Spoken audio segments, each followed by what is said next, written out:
कालिस्पेरा, good evening, अस्सलाम वालेकुम। आप देख रहे हैं कालिस्पेरा यूर विद शगुफ्ता और मेरे साथ हैं हया अंजुम। अस्सलाम वालेकुम हया। वालेकुम अस्सलाम कहते हैं हया। कैसी हो? ठीक। हया बबलू नहीं नजर आ रहा। नहीं। कहाँ गया?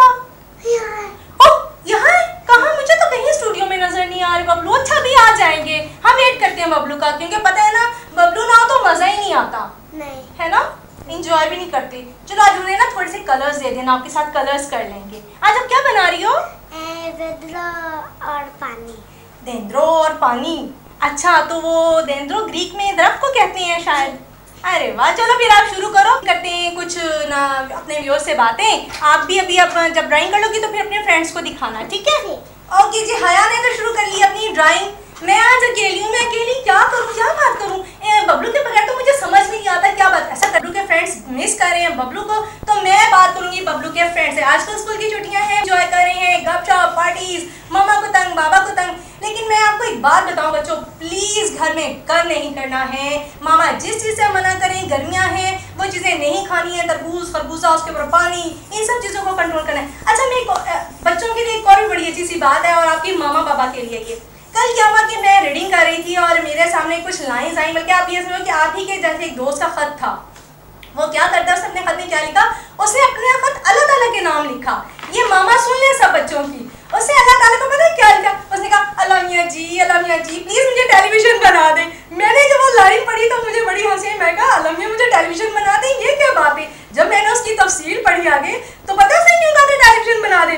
उसने इसलिए कहा था टेलीविजन बना दें क्योंकि जितने भी घर के लोग होते हैं, मामा, दादा बू, नाना बू, नानी माँ, इवन मुझे छोटी सी आपकी बहना या भाई होता है ना 1-1.5 साल का, वो भी बैठ कर टीवी देख रहा होता है। तो बच्चा कहता है अगर मैं टेलीविजन बन जाऊंगा तो सब मुझे ही देखेंगे, पूरी टेंशन मुझे, तो मुझे टीवी बना दे ताकि घर के 1 to all सब लोग सिर्फ मुझे देखें, मुझसे बात करें, हर बात से मेरी सुनी जाए घर के अंदर। तो आप लोग भी सब चाहते हो कि अल्लाह आपको टीवी बना दे? चलो जी, फिर आप ये अल्लाह से दुआएं शुरू कर दें कि अल्लाह मियाँ हमें टीवी बना दे ताकि सारी तमाम जितनी एक्टिविटीज़ हैं सबकी उनका महवर सिर्फ आप हो, ठीक है? लेकिन अगर आप अच्छे काम करोगे तो आप ऑटोमेटिकली टीवी हो। बबलू का हम इंतज़ार करें, लेकिन बबलू ने गेस्ट बुलाए हुए थे, उनका मैं इंट्रोडक्शन करवा दूँ। देखते हैं अगर जितने हम उनसे बात करेंगे, बबलू अगर पहुँच गए तो ठीक, वरना आज तो प्रोग्राम सारा मैं ही करूँगी। ढन ढन ढन। अच्छा जी, आज हमारे साथ मौजूद है पाकिस्तान एसोसिएशन के चीफ कोऑर्डिनेटर उमर चौधरी साहब। अस्सलाम वालेकुम सर। जी वालेकुम सलाम। कैसे हैं, ठीक ठाक हैं? जी ठीक ठाक जी बिल्कुल। यंग, स्मार्ट, खूबसूरत। पूछेंगे शादी हुई है या नहीं हुई है, ये बड़ा जाती सा सवाल है, पूछे ना पूछे। आज हमने इन्हें स्पेशल एक खास मकसद के लिए बुलाया। कल आपने हमारा प्रोग्राम देखा था ग्रीस टाइम, उसके अंदर बड़ी गर्मा गर्म बहस चलती रही। एक हमारे यहाँ पर पाकिस्तानी नौजवान थे 27 साल खान बाबर, जो पुलिस कस्टडी में जो जिनका इंतकाल हो गया, और कुछ नहीं पता चला सही से कि उसकी क्या वजूहात थी। वो पुलिस कस्टडी में उनका इंतकाल हुआ, तबई मौत थी। उस पर कल बड़ी गर्मा गर्म बहस हुई और मुख्तलिफ लोगों ने अपने जो खास यहाँ के लीडर्स हैं जो पाकिस्तानी कम्युनिटी को रिप्रेजेंट करते हैं, एक्सप्लेनेशन भी बहुत ज़्यादा थी। हमने खास तौर पे उस बात के लिए भी इनवाइट किया है आपको, और इसके अलावा भी कुछ पाकिस्तानियों से मुतालिक कुछ हमें इंफॉर्मेशन मिली है, हम वो भी डिस्कस करेंगे। इनसे उमर साहब से बात करते हैं कि वो जो कल क्या गर्मा गर्म बहस हुई थी। हम तो चाह रहे थे, जिसका कल कालिस्पेरा यूरोप के लिए आज अनाउंस हुआ था कि आज जो है वो जमील शाह साहब तशरीफ लाएंगे, वो कुछ इसकी एक्सप्लेनेशंस देंगे। लेकिन उन्होंने कहा जी कि मुझे अभी उसके लिए खुद कुछ मालूमात इकट्ठी करनी है, कुछ प्रिपरेशन करनी है। भला जाने उन्होंने क्या प्रिपरेशन करनी है। कोशिश करेंगे कि नेक्स्ट टाइम ग्रीस टाइम में वो हाजिर हो और एक्सप्लेनेशंस दें। इस वक्त हमारे साथ जो हमारे मेहमान मौजूद है, miss Bablu. I'm sorry my friend। कैसे हो बबलू? मैं ठीक हूँ मिस, मुझे ना थोड़ी I'm sorry मिस, मैं लेट हो गया हूँ। ये कंडीशनर ऊंचा कर दिया जाए क्योंकि बबलू जो है वो गर्मी से हाफ कांप रहे हैं। बड़े चालाक हैं, पता था ना इंटरव्यू खुद ले रहे हैं, फट से पहुंच गए। मिस क्या कहता, मैं ना देर हो गई मुझे ना, आज मैं सुबह से गया हुआ था ना कहीं। अच्छा। जी मुझे देर हो गई, मैं ना पाकिस्तानी एम्बेसी का ना एक विजिट करने गया था।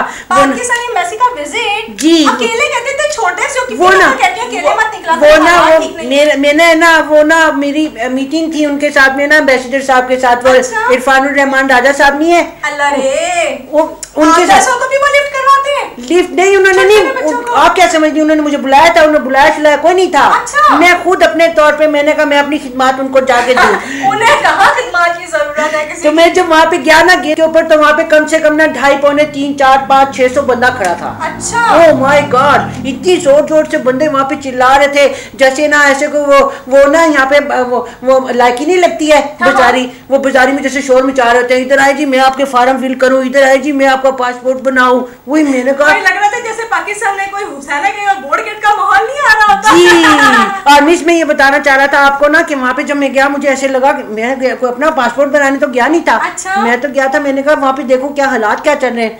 मिस एक मुझे कहता बिरयानी खानी है, दूसरा कहता समोसे खाने हैं। मेरा तो दिल चाह मैं वहीं पे बैठ जाऊँ, बिरयानी खाऊं बैठकर। हाँ वैसे भी बीच मुझे वहाँ पे ना उन्होंने घुसने तो दिया नहीं। मैंने देखा 2 पुलिस वाले ऐसे गेट के ऊपर खड़े थे। अच्छा। उन्होंने ऐसे घूर के देखा, मैंने उनको घूर के देखा, मैं पीछे हट के डर के आ गया। अच्छा। मैंने पीछे मुड़ा तो एक बंदा मुझे कहता पासपोर्ट बनवाना है, मैंने कहा नहीं। दूसरा कहता फार्म बनवाना है, मैंने कहा नहीं। तो मैंने कहा यार फार्म तो बनवाना तो वो तो ठीक बात है, लेकिन ये पासपोर्ट कैसे बनाओगे? अच्छा। कहता छोड़ो जी होता है इधर, मुझे बताओ मैं बनाता हूँ। कोई ये क्या हो रहा है? फिर वहाँ पे ना एक दोस्त मुझे मिला। अच्छा। वो पाकिस्तानी ना, वो अंकल मुझे कहते हैं मैंने आपको टीवी पे देखा है। अच्छा। तो बबलू प्लीज मेरी तरफ से ना पाकिस्तानी एम्बेसडर साहब को ना प्लीज कह दें कि यहाँ पे हमें पानी पीने को नहीं मिलता। ओह इतनी गर्मी है। और दूसरी बात ये शिकायत होनी नहीं चाहिए। और दूसरी बात ये कि पानी तो पानी रहा, पानी तो फिर भी बंदा पिए ना पिए, जो पिया हुआ होता है वो कहाँ जाके निकाले? I mean, वो चुटकू भी नहीं कर सकते ना वहाँ पे, वो बहुत प्रॉब्लम है मिस। बबलू चूंकि छोटा है वो कुछ भी शिकायत कर सकता है, ये भी सोचो मैंने वीडियो में बैठे हुए sir. I am sorry miss, लेकिन मुझे ऐसे ही अंकल ने कहा था कि यार क्या करूं मैं। बबलू हर बात नहीं सब खुलकर की जाती। ओह आई मीन मिस वहाँ पे प्रॉब्लम है ना ये वाली, अब नहीं कहेंगे तो कैसे पता लगेगा? भले आप पानी का कूलर रखे ना रखे, बट टॉयलेट का इंतजाम। मिस बात तो पूरे की पूरी एम्बेसी बदलने वाली हो रही है, मुझे तो ऐसे लगता है। बहुत अरसे से सुन रहे हैं कि बिल्डिंग चेंज होगी। कहा था हमारे एम्बेसडर साहब जो है ना, बहुत प्यारे पप्पू से वो एम्बेसडर साहब है अंकल। हाँ अंकल कह रहे थे कि हम ना अप्रैल में चले जाएंगे यहाँ से। वो अप्रैल भी चला गया, मई भी चला गया, जून भी चला गया, और जुलाई भी अब आके ये भी जा रहा है। मुझे पता नहीं अप्रैल उन्होंने शायद कौन सी किसी और महीने का नाम रखा होगा ना। साल का कहा था। हाँ मेरे दोस्त भी आए हुए आज वाले को। आप सलाम कर लो, उसके बाद आपने भी अगर कुछ पूछना है, क्योंकि आज तो आपने स्पेशल इनवाइट किया था। जी मैंने ही इनवाइट किया था कि ये आए हमारे प्रोग्राम में ना। ये पाकिस्तानी एसोसिएशन के चीफ कोऑर्डिनेटर है ना यहाँ पे, तो ना ये इतनी छोटी सी उम्र में मुझसे थोड़ी सी बड़े हैं, तो ये ना वो हेल्प कर रहे हैं, पाकिस्तानी कम्युनिटी की हेल्प कर रहे हैं, और भाग रहते हैं। ये तो यंग ब्लड है ना, माशाल्लाह करेंगे समाजी खिदमत के लिए। ये भी आए हुए जैसे बहुत सारे नौजवान हैं, बल्कि यहाँ मौजूद हर पाकिस्तानी दूसरे पाकिस्तानी की मदद करते हैं। मैंने आपसे सवाल किया था वो जो हमारे 27 साल नौजवान खान बाबर साहब के साथ जो बीती है, कुछ एक्सप्लेनेशन देंगे आप उसकी? बिस्मिल्लाहिर्रहमानिर्रहीम। सबसे पहले तो मेरे तमाम सुनने वालों को मेरी तरफ से खुशामदीद। बड़े गम और दुख की बात है हमारी कम्युनिटी में कि हमारा एक बहुत ही अच्छा नौजवान साथी जो है वो इस हादसे में फौत हो गया है। इन्ना लिल्लाहि व इन्ना इलैहि राजिऊन। ये पूरी कौम जितने भी यहाँ पे हमारी कम्युनिटी है सब के लिए ये बहुत ही बुरी खबर है। हमारा ये दोस्त 1.5 माह जेल के अंदर रहा, उसके बाद उसको अचानक जो है सुबह 10 बजे जो है वो ये बीमार हुआ। उसको मुतलका जो डॉक्टर होता है थाने के, उसके पास ले जाया गया। उसने वक्ती तौर पर ट्रीटमेंट की उस लड़के की। तकरीबन जो लड़कों के बयान हैं 3 गोलियां जो दी उसको, उसका चेकअप किया। और दिन को दोबारा उसकी तबीयत जो है वो नासाज हो गई, बहुत ज़्यादा बीमार हो गया। वहाँ पे मौजूद पाकिस्तानी लड़कों ने शोर डाला कि ये लड़का बहुत ज़्यादा बीमार है। पुलिस ने दोबारा उसी डॉक्टर के पास लड़के को लेकर गए। उस डॉक्टर ने कहा कि इसे अस्पताल में ले जाएं, और एम्बुलेंस को कॉल की। वहाँ पे तकरीबन 4 घंटे के बाद एम्बुलेंस पहुँची है थाना के अंदर। 4 घंटों के बाद? जी माय गॉड। जिस वक्त एम्बुलेंस वहाँ आपने अच्छे से कंफर्मेशन करके आपकी बात जी बिल्कुल ये जो लड़के अंदर मौजूद हैं उनसे जी बिल्कुल उनसे हमने जी बिल्कुल मैं तो मौजूद नहीं था, लेकिन मैंने उन लड़कों से जो है वो मालूमात जो हासिल की हैं उसमें ये था कि 4 घंटे के बाद एम्बुलेंस थाना के अंदर आई है, लेकिन उस वक्त तक उस लड़के की डेथ हो चुकी है। इस तरह तड़प तड़प के वो लड़का मरा, शदीद दर्द की था उसके सीने के अंदर, और बहुत ज़्यादा तड़प तड़प के मरा। बड़ी दुख की बात है हमारे लिए। आपसे ये जो राब्ता हुआ था इस हादसे के कितनी देर के बाद आपसे राब्ता किया गया है? जी मुझे दूसरे दिन पता चला था इस मामले का। दूसरे दिन? जी, इस वजह से कि मेरा राब्ता नहीं था थाने के अंदर। थाना के अंदर मुख्तलिफ समाजी शख्सियात का राब्ता था। हाजी मोहम्मद अफजल साहब यहाँ मौजूद नहीं थे। और आपको किसने बताया ये वाक़े का? जी मुझे दूसरे दिन जो है हमारे कुछ दोस्त अदालत में तर्जमानी करते हैं, वहाँ पे वैसे मुझे कॉल आई कि इस तरह पाकिस्तानियों को गिरफ़्तार किया गया है, उनके साथ जुल्म और ज़्यादती हो रही है। मैं अदालत में गया, अदालत में पहुंचा तो मुझे तमाम मामला वहां से मालूम हुआ। फिर मैंने उन लड़कों से बात की। पहले तो पुलिस मुझे बात नहीं करने दे रही थी बिल्कुल भी। फिर मैंने उन लड़कों से बात की, बात करके उनसे मामला पूछा कि असल मामला क्या है। 5 पाकिस्तानी और 3 कुर्दे उन्होंने गिरफ्तार किए हुए थे। किस केस में कुछ बता सकते हैं क्या? जी जिस वक्त ये पाकिस्तानी हमारा दोस्त तड़प तड़प के अंदर बहुत हुआ, तो भाई इन पाकिस्तानियों और वहाँ पे जो दूसरे गैर मुल्की लड़के थे उनके ज़मीर ने गवारा नहीं किया कि एक आदमी, एक इंसान जो है वो तड़प तड़प के मर रहा है, उसे डॉक्टर जो है वो भी नहीं मैसर, उसे दवाई भी नहीं दी जा रही, उसकी ट्रीटमेंट नहीं की जा रही। हो सकता है दूसरे दिन दूसरा पाकिस्तानी कोई बीमार हो जाए, हो सकता है दूसरा कोई आदमी किसी और मुल्क का बीमार हो जाए, उसके साथ भी यही होगा। आप ये बताइए कि वहाँ कोई समाजी कारकुन इस मौके पे था, वहाँ पे मौजूद था जब ऐसा वाक़या हुआ और पता लगा कि ये ऐसा हो गया है, तो कैसे वहाँ से बात कैसे बाहर आई थी? जी मुझे जहाँ तक मेरी इतला मुझे मिली है वो ये है कि जवेद असलम आराई जो है वो ठीक है थाने के अंदर गया है, लेकिन वहाँ पे जाके जो साबका कार्रवाई जो पहले होती है वही की गई है, उसके अलावा कोई कार्रवाई। वो साबका कार्रवाई क्या, उसका क्या कहते हैं उसी को? यही है साबका कार्रवाई के हम यहाँ के ग्रीक में जो मौजूदा गवर्नमेंट के मुखालिफ तंजीमें हैं जो उनको ले के वहाँ पे चले गए। लेकिन बात ये है कि जो लड़का फौत हुआ है उसके अलावा पुलिस वालों ने अपने से केस हटाने के लिए जो 5 पाकिस्तानी जेल के अंदर से गिरफ्तार किए हैं और 3 कुर्दे, उन पे ये केस डाला है कि ये लड़के जो हैं जेल को तोड़कर फरार होना चाहते थे, हालांकि ऐसी कोई बात ये तो इल्जाम हुआ ना। देखिए ऐसे पुलिस कस्टडी, और आई थिंक के जो वहाँ पे ना जो एयरपोर्ट अलीनी को एयरपोर्ट है ना शगुफ्ता मीस्ट, वो जो है ना वो एयरपोर्ट पे जो वो जेल बनी हुई है, वो जेल छोटी मोटी जेल नहीं है, वो इतनी बड़ी और इतनी ताकतवर, इतनी मजबूत उन्होंने जेल बनाई, उसे तोड़ने का तो कोई बंदा ख्वाब में भी नहीं सोच सकता है। जी इससे पहले उन पर एक्चुअल केस क्या था? क्या एम्बेसी कोई अब इसकी इत्तला है? एम्बेसी की कोई एहतजाज हुआ कि क्यों इस जेल में एक बंदा जो है वो मर गया? एक्सक्यूज मी, ऐसे तो कई पाकिस्तानी क्या कई कितने सारे जो एशियन लोग हैं वो मर जाते हैं, खासतौर पे पाकिस्तानियों, और एम्बेसी को ऐसे मामला का पता ही नहीं लगता है। और आया पहले आप मुझे ये सवाल दोनों के जवाब देंगे तो फिर मैं आपसे नेक्स्ट सवाल करूंगी कि क्या एम्बेसी ने कोई, हमारी पाकिस्तानी एम्बेसी ने कोई एहतजाज किया उनके साथ, कोई आपको इत्तला है? जी पाकिस्तान एम्बेसी की हमें अभी तक कोई इत्तला नहीं है कि उन्होंने यानी जो कुछ भी अभी तक हो रहा है वो समाजी लेवल पर हो रहा है, जो आप वेलफेयर लेवल पर हो रहा है अभी। अच्छा, सेकंडली उन पर कोई एक्चुअल केस क्या था? कोई स्वेयर केस था या सिर्फ डॉक्यूमेंट्स नहीं थे इसलिए उन्होंने उन्हें रखा हुआ था? जी ये देखें जी, जो पाकिस्तानी 5 अभी गिरफ्तार हैं और 3 कुर्दे, इन पे मुख्तलिफ केस हैं। केस इनमें यही होता है कि ज़्यादातर एयरपोर्ट से जो लोग गिरफ्तार होते हैं उनको इस थाना के अंदर रखा जाता है। अच्छा, मैं एक सवाल और करना चाहती हूँ कि ये सब कुछ वाक़े के बाद क्यों होता है? क्या एम्बेसी जेल में मौजूद पाकिस्तानी के लिए कुछ करती है या आप लोग कुछ करते हैं? जब अब जैसे नॉर्मल कंडीशन में लोग जेल में मौजूद है, पाकिस्तानी हैं, क्या आप लोग आमतौर पर उनको छुड़वाने के लिए, उनकी बेल करवाने के लिए या कुछ इस तरह से उनकी रिहाई के लिए कोई कोशिश करते हैं आप लोग? ये नौबत ही ना आए, हम क्यों रहने दें एक दिन भी अपने पाकिस्तानी को जेल में? इसके लिए ना, इसके लिए कभी कभी ना जब मैं अखबार पढ़ता हूँ ना फिर मेरा दिल चाहता है कि मैं टकरे मारूं। क्यों बबलू टकरे? मैं दीवारों में टकरे मारूं। आई मीन मीश, पता है क्या, जब कोई कनाडा का, अमेरिका का, कोई ऑस्ट्रेलिया का, जैसे ये ममालिक है, इनका कोई अगर एक शहरी कहीं वो कोई गलती से ले जाए, जाके उसको सिर्फ पूछगिछ करने के लिए उसे रोड पे रोक लें,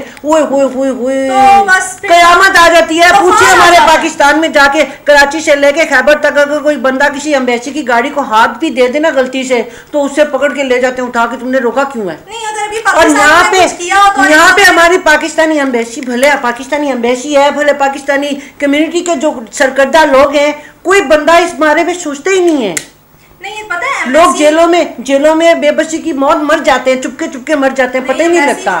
को नोटिस लेना चाहिए इस तरह के मामलात में, खास तौर पे जो पाकिस्तान और हमने यहाँ से हमारे जो साहब ने उन्होंने स्टूडियो से रब्ता किया था एम्बेसी में, वो लाइलम है इस मसले से जो अभी से देखिए पिछले वीक का वाक़या हुआ है। मैं इस चीज पर यकीन नहीं करती कि वो लाइलम होंगे, क्योंकि यहाँ पर गिरने वाले अब उन्होंने भी खबर हो मीस अब वो वाले अंकल, अब अंकल जो वहाँ से जिनसे बात हुई है वो वाले अंकल झूठ तो नहीं बोलते हैं, वो तो बड़े अच्छे वाले अंकल है, वो तो झूठ नहीं बोलते हैं। बबलू मसलहतन उन्होंने कुछ कहा, हमारे साथ कॉलर है, देखते हैं कौन है। अस्सलाम वालेकुम। अस्सलाम वालेकुम।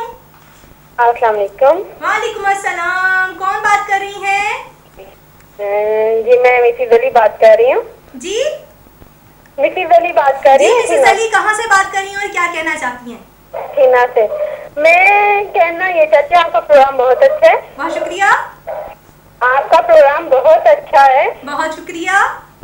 ओवरऑल आपकी जो सारी ट्रांसमिशन है बहुत अच्छी है। Thank you so much. और अभी आप लोग अम्बेसी के बारे में बात कर रहे थे। जी अम्बेसी से हर बंदे को तकरीबन बहुत सी जो है ना शिकायत हैं।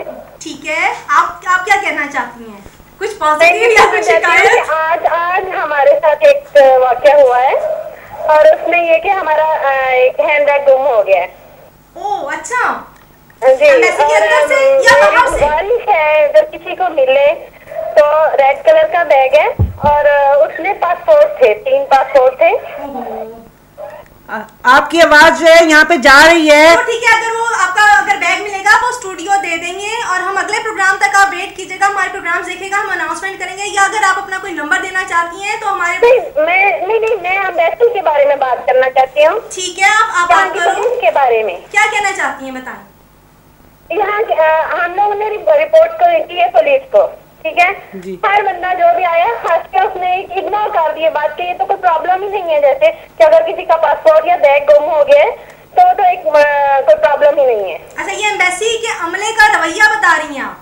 जी नहीं, पुलिस वालों ने पहले पुलिस वालों का अम्बेसी की, और सुबह ही मतलब सारे डॉक्यूमेंट्स जो बैग में थे वो सारे अम्बेसी से रिलेटेड थे। अम्बेसी से ही होके हम वापस आए थे जी। पर अम्बेसी वालों ने कहा जी अपना आप लेटर ले जाएं और 4 तस्वीरें लेके फिर हम आपको लेटर देंगे और आप ये फॉर्म फिल करके फिर आप जाके रिपोर्ट करवा सकते हैं। ये हमारे अम्बेसी का बिहेवियर है कि एक काम के लिए जाओ और 10 चक्कर उसके लिए लगवाते हैं। Oh my God, thank you very much, आपने ये बताया। हम रिपोर्ट करनी है आज जी, तो फिर तो लोग लेटर नहीं इशू कर रहे हैं कि हम जाके इजीली रिपोर्ट दर्ज करा सकें। Okay thank you. उन्हें थैंक यू। अभी इन्हें रिपोर्ट दर्ज करवाने के लिए इतनी मुश्किल है तो हम इमेजिन कर सकते हैं अगर पासपोर्ट तो भी वो जो अगर खुदा ना खास्ता ना मिले, हमारी दुआ अल्लाह करे मिल जाए, तो फिर क्या हालात होंगे। हमारे यहाँ बर्थ सर्टिफिकेट, एक शनाख्ती कार्ड बनवाने जाओ ना बबलू, तो पता नहीं क्या क्या मांग नहीं मिस, हमारी एम्बेसी ना हमारी हेल्प करती है, हमेशा करती है, लेकिन यह कि जब तक अगर कोई ऐसा मसला हो जाए वो उन्हें बताया होगा कि भाई इसका जो तरीकाकार है ये वाला है। अब कोई भी तरीकाकार देखें मिस, एक प्रोसीजर जो है उस पर तो हर एक को पढ़ना पड़ेगा। के लिए तो एम्बेसी जिम्मेदार नहीं है बबलू। जी हाँ, अब देखें अगर कोई चीज खो गई है तो एम्बेसी को कैसे पता लगेगा कि खो गई है। यहाँ पे तो लोग इसका बहुत गलत फायदा भी उठाते रहे हैं इस तरह से। मैं बड़ी माजर से कहूँगा आंटी से कि जो पासपोर्ट ऐसे गुम हुए हैं, यहाँ पे कई लोग उन पासपोर्ट्स के ऊपर दूसरे ममालिक में चले जाते हैं। जी, आप जल्दी से जल्दी आप जैसे एम्बेसी वाले चीजें मांग रहे हैं आप वो चीजें लेके एम्बेसी में जाएं ताकि आपके जल्दी जल्दी लेटर बने और पुलिस रिपोर्ट बनवाइए, कोई आपके पासपोर्ट्स का कोई गलत इस्तेमाल नहीं करे। रिक्वेस्ट कर दो कि वो उनका काम जल्दी जी। और मैं एम्बेसी वाले जो हमारे वो सारे हैं ना, उनको मैं कहूँगा प्लीज इन आंटी का जल्दी जल्दी प्रॉब्लम हल कर दे। और जिन किसी को ये बैग मिले ना तो प्लीज वो ना विन स्टूडियो पे पहुंचा दें, या फिर जो हमारे टेलीविजन के नीचे ये जो नंबर चल रहा है ना, इस नंबर पे आप फोन करके ना तो अपना वो बता दें, हम खुद कलेक्ट कर लेंगे उनसे। हम आखिर में फिर अनाउंस करेंगे क्योंकि इसमें बच्चों के भी पासपोर्ट है और खातून का भी है और बहुत मसाइल होते हैं जब बच्चों के भी और सबके पासपोर्ट, हमारे पूरी फैमिली के जो पासपोर्ट हैं वो गुम हो जाते हैं। अच्छा जी, हमारे पास एक और भी इत्तला है कि बॉर्डर पर 5 पाकिस्तानियों की भी डेथ हुई है। जी बिल्कुल। उमर साहब, ये क्या वाकया है और ये सब आफ्ताब जो है ये पाकिस्तानियों पर क्यों गिरेंगे? देखें जी, बॉर्डर पे हमारे जो गैर कानूनी पाकिस्तान से पाकिस्तानी यहाँ पे आ रहे हैं, उनमें वाकई ये वाक़या हुआ है जिसमें हमारे ज़िला जेलम से, मैं भी ज़िला जेलम से हूँ, एक लड़का ज़िला जेलम से है, बहुत खूबसूरत लड़का है, तकरीबन उसकी उम्र जो है वो 18 साल है। वो लड़का भी उसमें फौत हुआ है और उसमें 4 और हमारे पाकिस्तानी, एक का ज़िला गुजरांवाला है, 2 का ज़िला गुजरात है और एक का शायद फैसलाबाद बताया जा रहा है। तो हमने बहुत ज़्यादा उस पर भाग दौड़ की है, तमाम अस्पतालों में, तमाम जो है अदारे जितने भी यहाँ के ग्रीक में हैं उनमें रब्ता किया है कि शायद कोई डेड बॉडी हमें मिल जाए। अच्छा, ये पांचों में से किसी की भी नहीं? जी, हमें कोई डेड बॉडी नहीं अभी तक मिली। और आज हमारे पाकिस्तान एसोसिएशन के चेयरमैन चौधरी मूसा खान साहब, हमारे सदर, क्योंकि हमारे सदर जो हैं वो इटली से कल रात को वापस यूनान में पहुंचे हैं। सदर इनके जी अफजल साहब हैं, मोहम्मद अफजल जी, हाजी मोहम्मद अफजल साहब जी। आज रात को वो जा रहे हैं बॉर्डर पे और इंशाल्लाह जी खुद जा रहे हैं वो बॉर्डर पे, और इंशाल्लाह अजीज वो वहाँ से कोशिश करेंगे कि वो डेड बॉडी। आप मुझे ये एक बात बताइए, मुझे ना ये एक कॉल आ गई है, पहले कॉल लेते हैं तो फिर बात करते हैं आगे। हेलो, अस्सलाम वालेकुम। हेलो, अस्सलाम वालेकुम। हेलो, अस्सलाम वालेकुम। आपको मेरी आवाज़ आ रही है? ओके जी, मुझे डिस्कनेक्ट करना पड़ेगा अगर कोई बात नहीं करेगा तो। ओके हया, क्या आपने बना लिया ड्राइंग अपनी? जी। ओके, हम ना हया ब्रेक के बाद दिखाएंगे। ओ नहीं, जल्दी जल्दी दिखा देते हैं। ये देखें, ये ना हया ने पानी बनाया है और उसके ऊपर ना उसने दरख्त बनाया है, देंद्रो। बहुत प्यारा है। बच्चों नजर आया? सब बच्चों को दरख्त पसंद होते हैं क्योंकि दरख्त जो है वो ठंडी हवा देते हैं, हमारे माहौल को खुशगवार बनाते हैं, कार्बन डाइऑक्साइड को जज़्ब करते हैं और हमारी फ्रेशनेस के लिए ऑक्सीजन को छोड़ते हैं। इसलिए दरख्त लगाने चाहिए। पाकिस्तान में खूब दरख्त लगाइए, ग्रीस में लगाइए ना लगाइए नहीं, यहाँ पे भी जरूर लगाइए, यहाँ पे भी बहुत ज्यादा जरूरत है ना, यहाँ पे भी लगाना चाहिए जी, यहाँ पे लगा दीजिए जी। मीस मैं ना पूछ रहा था कि अंकल बता रहे थे ना कि यहाँ पे ना अभी सदर साहब जाएंगे वहाँ पे बॉर्डर पे, हाजी अफजल साहब जाएंगे या दूसरे तीसरे जाएंगे। ये क्या हर वक्त हर दफा ऐसे ही हेल्प करते हैं या ये सिर्फ इलेक्शन के दिनों में इस तरह से हेल्प करते हैं कि इलेक्शन आने वाले, अब हम अपनी जनाब बल्ले बल्ले बनाए ऐसे मामलात में जाके? आप बताइए ऐसे क्यों होता है? अब अपनी सफाई में कुछ कहना होगा आपको, लेकिन कॉलर के बाद। जी अस्सलाम वालेकुम। हेलो, अस्सलाम वालेकुम। वालेकुम सलाम जी, कौन बात कर रहे हैं? अरे कॉल ड्रॉप हो गई। मीस में आज सुबह ना वजारत खारजा गया था। अच्छा जी, आज वजारत खारजा भी गए थे? हाँ, मैं वजारत खारजा में, प्लीज ये मुझे पेपर दे दें। ऐसे में पेपर लेके वहाँ से वजारत खारजा के सामने से गुजरा और तो वहाँ से मुझे वो जो उनके ना वो पुलिस वाले अंकल है ना वो मुझे अंदर ले गए। तो वजारत खारजा वाले जो अंकल है ना वो भी मेरे दोस्त है ना, ठीक है। वो लाबरीदी अंकल जो हैं वो उनके पास जाके ना मैं अक्सर ना उनके पास ना कॉफी पी के आता हूँ, वो वाली छोटी वाली काफे वो मुझे पिलाते हैं। जितनी जल्दी वो कॉफी देते हैं इतनी जल्दी मैं उनसे इन्फॉर्मेशन ले और दे के ना फिर बाहर आ जाता हूँ। मैं पूछ रहा था अंकल से कि आप बताइए मुझे कि बॉर्डर के ऊपर ये जो सारे समाजी कारकुन जो है इलेक्शन नजदीक आने के दिनों में क्यों जाते हैं, उससे पहले क्यों नहीं जाते? अच्छा, फिर हम उमर साहब से पूछें? जी अच्छा, चलें जी उमर साहब, आप अपनी सफाई में क्या कहेंगे? जी देखिए, हमारा ताल्लुक पाकिस्तान एसोसिएशन से है। उससे पहले मैं ये बात वाज़े कर दूं कि मैं चीफ कोऑर्डिनेटर पाकिस्तान कम्युनिटी में हूँ, जिसके सदर थे जवेद असलम आराई। अच्छा, पार्टी चेंज की आपने? जी, पार्टी इसी वजह से चेंज की थी कि जिस वक्त इलेक्शन हुआ 7,500 हमने वोट लिए, बहुत भाग दौड़ की, बहुत से हम मिले, लेकिन उसके बाद जवेद असलम आराई जब सो गए, इस कौम को कहीं पे